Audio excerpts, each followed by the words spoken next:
Alfred Adler's trailblazing work in psychology continues to shape our understanding of human nature. His groundbreaking concepts, such as the inferiority complex and striving for superiority, forever changed the landscape of psychological thought. Get ready to uncover the fascinating life and legacy of a man who dared to challenge Freud and forge his own path to transforming humanity. As we delve into the life of Alfred Adler, it's fascinating to explore how his early experiences shaped his future work. Born on February 7, 1870 in Rudolfsheim, a suburb of Vienna, Austria, Adler grew up in a family that would influence his perspective on social interests and community. His father, Leopold Adler, was a Hungarian Jewish grain merchant, and his mother, Pauline Adler, was a homemaker. The family's modest means and Adler's own health issues during childhood, including rickets, would later inform his ideas about the importance of social context and the striving for superiority. Adler's educational journey began at the University of Vienna, where he initially studied medicine, intending to become an ophthalmologist. However, his interests soon shifted towards psychology and psychiatry, largely due to the influence of his mentor, Friedrich Jodl, a philosopher who emphasized the role of social environment in shaping human behavior. This marked the beginning of Adler's fascination with the interplay between individual psychology and societal factors. During his time at the university, Adler became acquainted with the works of Charles Darwin, whose theories on evolution and adaptation would later inspire Adler's concept of the striving for superiority. He also befriended other notable figures, including Rudolf Steiner, the founder of anthroposophy, and Sándor Ferenczi, a Hungarian psychoanalyst. These relationships not only broadened Adler's intellectual horizons, but also laid the groundwork for his future collaborations and debates within the psychological community.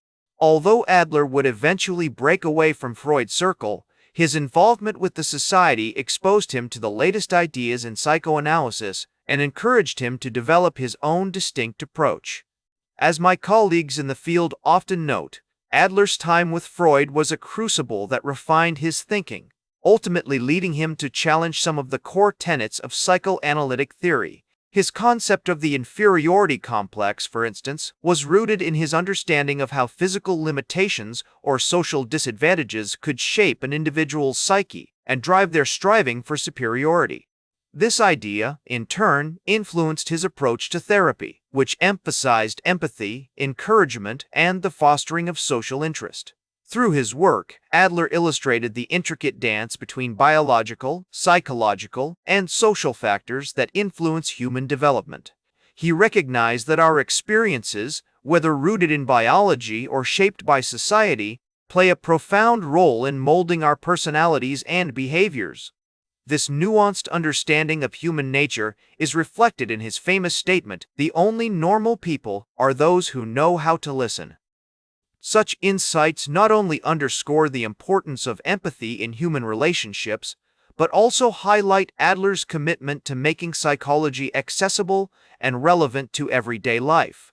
His break with Freud, for example, was a significant turning point in the history of psychology, marking a divergence between two distinct schools of thought. While Freud focused on the unconscious mind and childhood experiences, Adler emphasized social interests, striving for superiority, and the role of consciousness in shaping behavior. This rift would have far-reaching implications, not only for the development of psychotherapy, but also for our broader understanding of human psychology. In reflecting on Adler's contributions, I am reminded of a case study that illustrates the power of his approach. A young client, struggling with feelings of inadequacy and low self-esteem, began to understand their behavior through the lens of Adler's theory. By recognizing how their social context and early experiences had contributed to these feelings, they were able to reframe their perceptions and develop a more positive, empowered sense of self. This transformative process is a testament to the enduring relevance of Adler's ideas and their potential to inspire personal growth and change. As we navigate the complexities of human psychology, it's essential to acknowledge both the strengths and limitations of Adler's approach.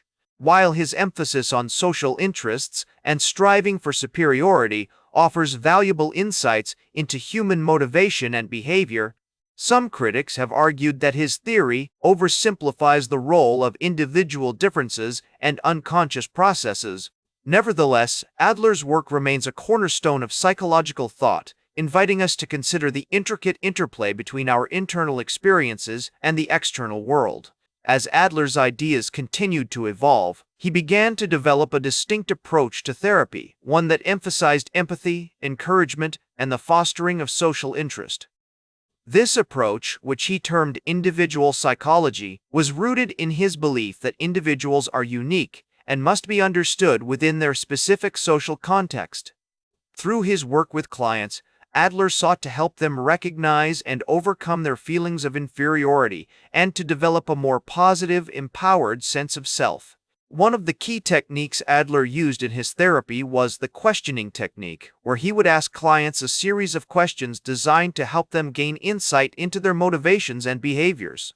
For example, he might ask a client, "What do you think is the purpose of your life?" or "How do you think you can make a positive contribution to society?" By encouraging clients to reflect on these questions, Adler aimed to help them develop a greater sense of direction and purpose, and to recognize their own unique strengths and abilities. Adler's emphasis on social interest was also reflected in his approach to community and social welfare. He believed that individuals have a responsibility to contribute to the greater good, and that this contribution can take many forms, from volunteering to activism. Through his work with community organizations and social welfare groups, Adler sought to promote a sense of social responsibility and to encourage individuals to become more engaged in their communities. As Adler's reputation as a therapist and social thinker grew, he began to attract a wide range of clients, including artists, writers, and intellectuals. One notable client was the Austrian writer and journalist Stefan Zweig, who sought Adler's help in dealing with his own feelings of anxiety and self-doubt. Through their work together, Adler helped Zweig to develop a greater sense of confidence and purpose, and to recognize the importance of social responsibility in his writing and public life. Adler's relationships with his contemporaries were complex and multifaceted. While he was deeply influenced by Freud's ideas, he also disagreed with many of Freud's key concepts, such as the role of the unconscious mind in shaping behavior. This disagreement ultimately led to a rift between the two men, with Adler breaking away from Freud's Vienna Psychoanalytic Society to form his own school of thought. Despite this controversy, Adler remained committed to his ideas and continued to develop and refine them throughout his life.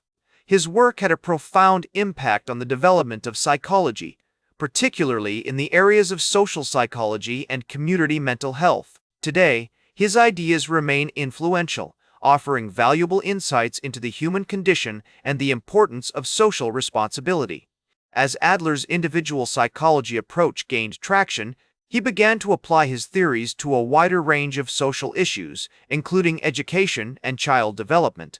He believed that children should be encouraged to take an active role in their own learning, and that teachers should foster a sense of community and cooperation in the classroom. This emphasis on social responsibility and mutual support was reflected in his concept of Gemeinschaftsgefühl, or community feeling, which he saw as essential for healthy psychological development.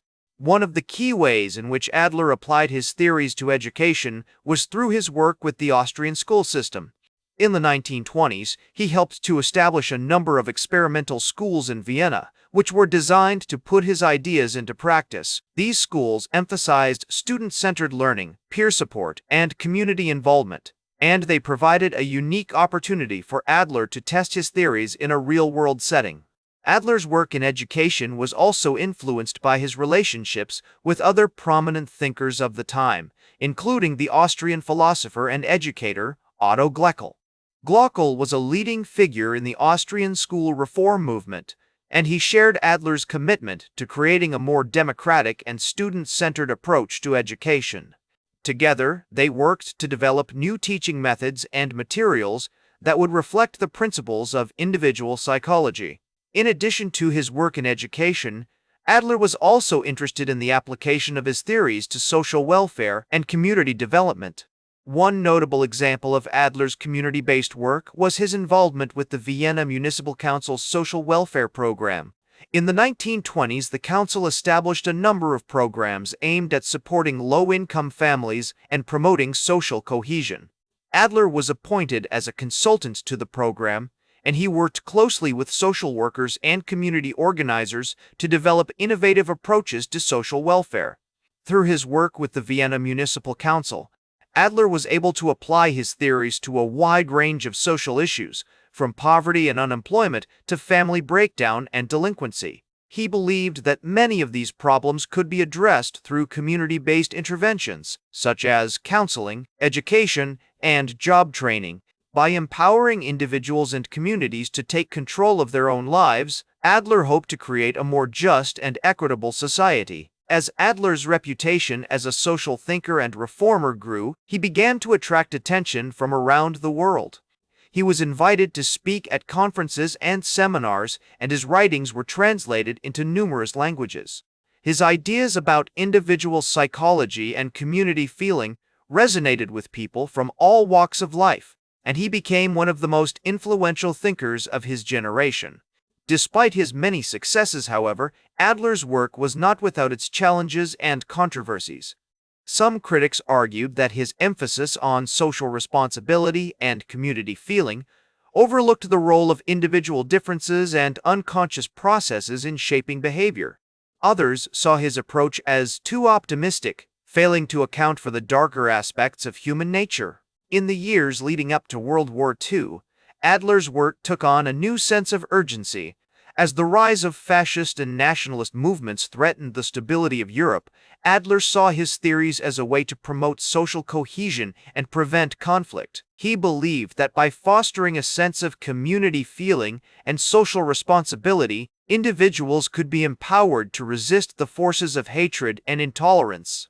His pioneering ideas on individual psychology, community feeling, and the striving for superiority continue to inspire and influence new generations of psychologists, educators, and social reformers. As Adler himself so eloquently put it, "The only normal people are the ones you don't know very well." A poignant reminder that true understanding and empathy can only be achieved by embracing our shared humanity. That's all for today's Psych with Sigmund. Remember to like, share, and subscribe, and until next time, may your ego find balance between pleasure and reality.